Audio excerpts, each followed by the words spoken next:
बिस्मिल्लाहिर्रहमानिर्रहीम स्टूडेंट्स, आज के टॉपिक में हम बात करने जा रहे हैं इवन और ऑड फंक्शन की इंटीग्रल प्रॉपर्टीज के ऊपर। तो स्टूडेंट्स, अगर हमारे पास कोई इवन फंक्शन गिवन हो या ऑड फंक्शन दे दिया गया हो तो उसकी इंटीग्रल प्रॉपर्टीज क्या होंगी हम डिस्कस करेंगे। तो सबसे पहले मैं आपको बताता हूँ कि जो भी हमारे पास फंक्शन है स्टूडेंट्स, उसको क्या होना चाहिए, कंटिन्यूस और डिफरेंशिएबल होना चाहिए किसी point x equal to a के ऊपर। अगर हमारे पास फंक्शन कंटिन्यूस भी है और डिफरेंशिएबल भी है at a point x equal to a, तो फिर इसकी इंटीग्रल प्रॉपर्टीज क्या होगी। अगर हमारे पास फंक्शन इवन है, इफ फंक्शन इज इवन, अगर तो स्टूडेंट्स हमारे पास फंक्शन इवन है तो फिर जो इंटीग्रेशन होगी, integration of x equal to minus a to a f of x dx, वो स्टूडेंट्स किसके बराबर होगी, वो 2 times integration of 0 to a f of x dx के बराबर होगी। और इसको हम यूं भी देख सकते हैं students, 2 times integration of minus a to 0 f of x dx। तो स्टूडेंट्स, अगर हमारे पास फंक्शन इवन दे गया हो और वो फंक्शन कंटिन्यूस और डिफरेंशिएबल हो at a point x equal to a, तो फिर इसकी इंटीग्रल प्रॉपर्टीज इवन फंक्शन की ये है कि माइनस a टू a अगर हमने फंक्शन को इंटीग्रेट करना है तो उसको हम 2 टाइम्स 0 टू a भी इंटीग्रेट कर सकते हैं। 2 टाइम्स 0 टू a का मतलब है कि स्टूडेंट्स, अगर हमारे पास सपोज कोई फंक्शन है, लेट्स सपोज हमारे पास इवन फंक्शन है y is equal to x square. तो स्टूडेंट्स, आपको देख नजर आ रहा है कि इसमें जो आधा ग्राफ है वो y एक्सिस के लेफ्ट साइड के ऊपर है, आधा ग्राफ इस फंक्शन का y एक्सिस के राइट साइड पे है। तो माइनस a टू a अगर हम इंटीग्रेट करना तो अगर हम इस फंक्शन की कोई एक साइड को इंटीग्रेट कर दें, लेट्स सपोज ये राइट हाफ हम इंटीग्रेट कर दें और उसको 2 टाइम्स मल्टीप्लाई कर दें, तो हमें इस लेफ्ट हाफ का और राइट हाफ दोनों का एरिया मिल जाएगा। इसी तरह अगर हम माइनस a अगर यहां से अगर आप ड्रॉ करें लाइन, तो ये माइनस a पॉइंट बनता है स्टूडेंट्स, तो ये पॉइंट हमारे पास x equal to plus a बनता है। अगर हम minus a to a integrate करेंगे फंक्शन को तो भी हमें आंसर मिल जाएगा। लेकिन अगर हम 0 से a तक इंटीग्रेट करते हैं फंक्शन को, यानी ये राइट साइड पे जो एरिया है इसको कैलकुलेट करते हैं, उसको 2 से मल्टीप्लाई करते हैं, तो हमें पूरे फंक्शन का क्या मिल जाएगा, एरिया मिल जाएगा। इसी तरह अगर हम माइनस a टू 0 फंक्शन को इंटीग्रेट करते हैं यहां से यहां तक, यानी ये वाला एरिया से कैलकुलेट करते हैं, ये साइड वाला एरिया कैलकुलेट करते हैं और इसको 2 से मल्टीप्लाई कर रहे हैं, तो आपको ये पूरा का पूरा एरिया मिल जाएगा। तो स्टूडेंट्स, ये हमारे पास इंटीग्रल प्रॉपर्टी है। अगर कोई भी इवन फंक्शन आपको गिवन है, माइनस a टू a आपको इंटीग्रेट करना, तो आप 2 टाइम्स 0 टू a किसी एक हाफ का आप एरिया कैलकुलेट करें, उसको 2 से मल्टीप्लाई कर रहे हैं, तो आपको पूरे फंक्शन का एरिया मिल जाएगा। और अगर आपके पास स्टूडेंट्स फंक्शन इवन है, इफ फंक्शन इज ऑड, अगर आपके पास स्टूडेंट्स फंक्शन ऑड है कि यानी इवन नहीं है, तो जो इंटीग्रेशन होगी students minus a to a f of x dx, वो स्टूडेंट्स इक्वल नहीं होगी integration of 2 times 0 to a f of x dx के, और ये नॉट इक्वल होगा 2 times integration of minus a to 0 f of x dx। तो students याद रखिएगा, अगर आपके पास फंक्शन ऑड है तो जो इंटीग्रल प्रॉपर्टीज होंगी, ये minus a to a function वो 2 times 0 to a f of dx के बराबर नहीं होगा, और ये 2 टाइम्स minus a to 0 f of x dx के बराबर भी नहीं होगा। तो इस केस में आपको स्टूडेंट्स इन तीनों में से कौन सी प्रॉपर्टी को यूज करना होगा, आपको जो फर्स्ट प्रॉपर्टी है ये वाली प्रॉपर्टी, इसको यूज करना होगा, यानी कि integration, this means that minus a to a f of x dx, ये स्टूडेंट्स आपके पास क्या आएगा, हमेशा 0 के बराबर आएगा। यानी कि अगर आप और फंक्शन को माइनस a से a इंटीग्रेट करते हैं तो आपको जो रिजल्ट आएगा वो हमेशा 0 के बराबर होगा। और आपको ये फर्स्ट वाली प्रॉपर्टी को यूज करना पड़ेगा, क्योंकि ये तीनों आपस में इक्वल नहीं है, तो हम माइनस a टू a पूरे फंक्शन को इंटीग्रेट करेंगे। तो आइए स्टूडेंट्स, अब हम क्वेश्चन को सोल्व करते हैं, जिसमें मैं आपको बताऊंगा कि कैसे हम इंटीग्रल प्रॉपर्टीज को यूज करते हुए किसी भी फंक्शन की वैल्यू को फाइंड कर सकते हैं। आइए स्टूडेंट्स क्वेश्चन देखते हैं। हम क्वेश्चन को लिख चुके हैं, हमारे पास फंक्शन गिवन है x स्क्वायर। अब इस फंक्शन को हमें इंटीग्रेट करना है -2 से 2 तक।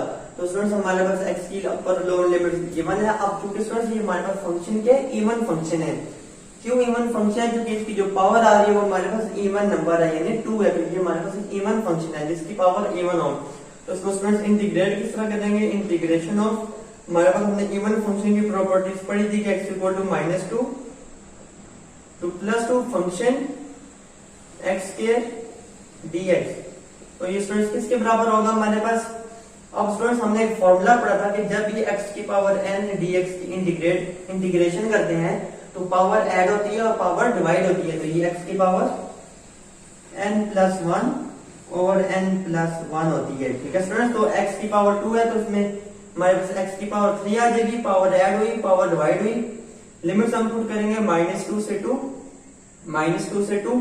तो ये स्टूडेंट्स किसके बराबर आएंगे हमारे पास 2 का क्यूब बाई 3।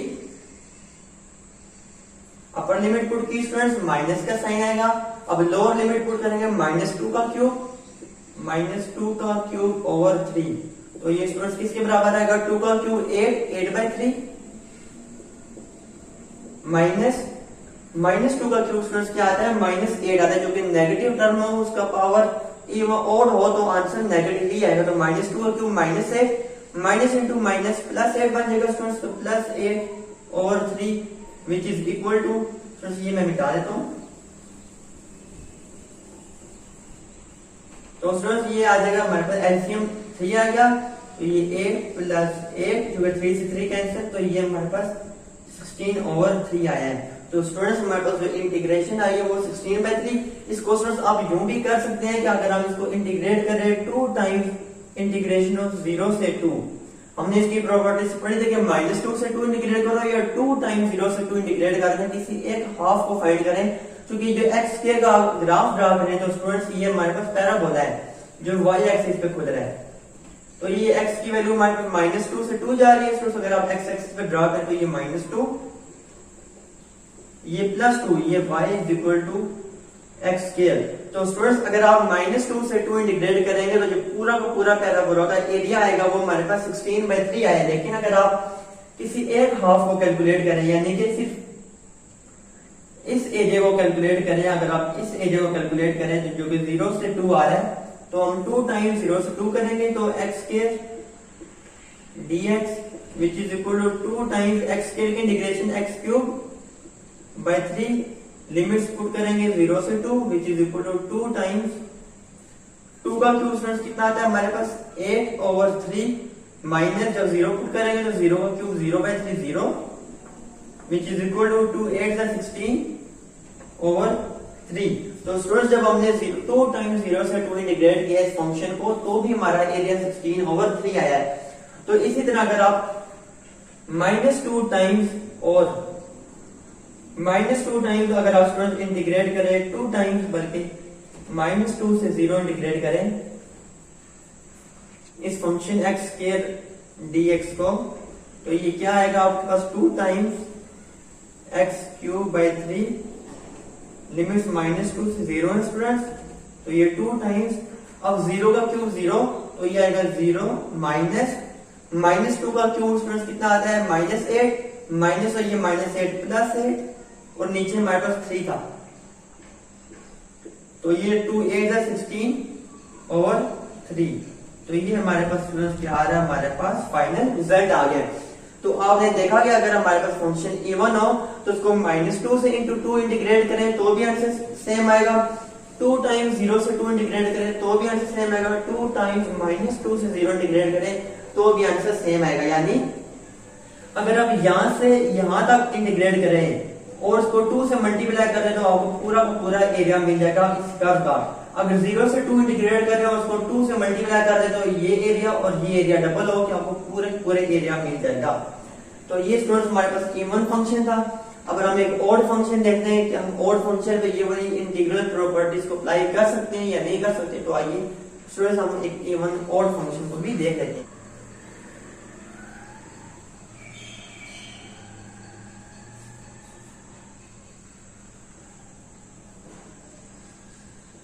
तो स्टूडेंट्स हमारे पास फंक्शन गिवन है f of x which is equal to x। अब स्टूडेंट्स ये हमारे पास एक ओड फंक्शन है। क्यों ओड फंक्शन है? क्योंकि इसकी पावर हमारे पास ओड आ रही है यानी 1 है।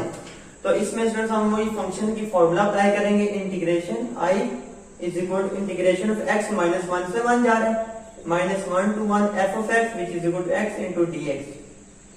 इंटीग्रेट करेंगे तो स्टूडेंट्स ये x स्क्वायर ओवर 2 आएगा। लिमिट्स -1 से 1 पुट करें तो 1 पुट करेंगे तो 1 का स्क्वायर 1 नीचे 2 1/2 माइनस, जब -1 पुट करेंगे तो -1 का स्क्वायर +1 आएगा तो ये +1/2 तो ये +1/2 तो ये 1/2 -1/2 आंसर कितना आ गया स्टूडेंट 0 आ गया। यानी कि -1 से 1 इस फंक्शन को इंटीग्रेट कर तो आंसर क्या आएगा 0 आएगा। अगर हम i is equal to 2 times integration of 0 से 1 करेंगे स्टूडेंट्स तो फिर हम देखते हैं क्या रिजल्ट आएगा। x dx is equal to 2 times x integration x square over 2 -1 to 1 2 से 2 कैंसिल हुआ तो 1 x स्क्वायर 1 का स्क्वायर माइनस, अब x स्क्वायर -1 का स्क्वायर -1 का स्क्वायर तो ये आ जाएगा 1 माइनस -1 का स्क्वायर अगेन आएगा हमारे पास 1 विच इज इक्वल टू 0। अगर हम इसको और थर्ड प्रॉपर्टी स्टूडेंट्स हम 2 टाइम्स इंटीग्रेशन ऑफ -1 to 0 करें तो x dx तो ये स्टूडेंट्स क्या आएगा 2x स्क्वायर बाय 2 -1 से 0 ये कैंसिल हो तो ये 0 का स्क्वायर स्टूडेंट 0 माइनस -1 का स्क्वायर करेंगे तो ये -1 तो ये आ जाएगा 0 माइनस -1 का square +1 which is equal to -1। तो स्टूडेंट्स आपको नजर आ रहा है कि जो ये वाली आंसर है ये 0 आ रहा है, यहाँ पर भी 0 आ रहा है, यहाँ पर -1 आ रहा है। तो यानी कि ये तीनों प्रॉपर्टीज हैं ये आपस में इक्वल नहीं आ रही। तो ऑड फंक्शन में क्या होता है कि ऑड फंक्शन में -1 to 1 इंटीग्रेट करें या 2 टाइम्स 0 to 1 या 2 टाइम्स -1 to 0 आपका जो रिजल्ट है वो सेम नहीं आएगा। क्यों सेम नहीं आएगा? क्योंकि हमारे पास जो फंक्शन है वो स्टूडेंट्स हमारे पास ऑड फंक्शन है, तो इसलिए जब ये फंक्शन ऑड होगा हम इंटीग्रेशन -1 से 1 करेंगे यानी जो हमें लिमिट्स गिवन होगी उस पूरी लिमिट्स को अप्लाई करेंगे। और जब भी ऑड फंक्शन को इंटीग्रेट करेंगे -1 से 1 या x equal to -a to +a तो जो फंक्शन का आंसर आएगा वो हमेशा 0 आएगा। तो ऑड फंक्शन का जो इंटीग्रेशन होती है स्टूडेंट्स वो हमेशा 0 आती है। अब ये क्यों 0 आती है? मिसाल के तौर पर स्टूडेंट्स अगर हम एक ग्राफ ले लें, लेट्स सपोज ये ग्राफ है, sin x का ग्राफ लेते हैं ये, तो स्टूडेंट ये हमारे पास sin x का ग्राफ है, y is equal to sin x। अगर स्टूडेंट्स अब देखें अब हमारे पास इसकी जो लिमिट है वो यहां से -a टू +a जा रही है, ठीक है स्टूडेंट, ये x इक्वल टू -a ये x इक्वल टू +a। तो अब देखें अब इसका जितना एरिया ऊपर है उतना ही एरिया इसका नीचे की तरफ भी है। तो ये जो ऊपर वाला एरिया है और नीचे वाला एरिया जब हम इसको इंटीग्रेट करेंगे तो ये आपस में क्या हो जाएंगे स्टूडेंट्स कैंसिल आउट हो जाएंगे। तो कैंसिल आउट होने की वजह से जो नेट एरिया हमारे पास मिलेगा वो 0 मिलेगा। तो इसलिए स्टूडेंट्स जब भी आप किसी ऑड फंक्शन को इंटीग्रेट करते हैं तो ऑड फंक्शन की जो इंटीग्रेशन है फ्रॉम -1 to 1 या -a to a वो हमेशा क्या आएगी आपके पास 0 आएगी। तो ये हमारे पास एक इंटीग्रल प्रॉपर्टी है किसी भी इवन या ऑड फंक्शन की। तो हो स्टूडेंट्स आपको इंटीग्रल प्रॉपर्टीज के बारे में काफी कुछ समझ आ चुका होगा। अगर आप मजीद मेरी वीडियोस को देखना चाहते हैं तो प्लीज मेरे चैनल को लाइक करें, शेयर करें, सब्सक्राइब करें। खुदा हाफिज़।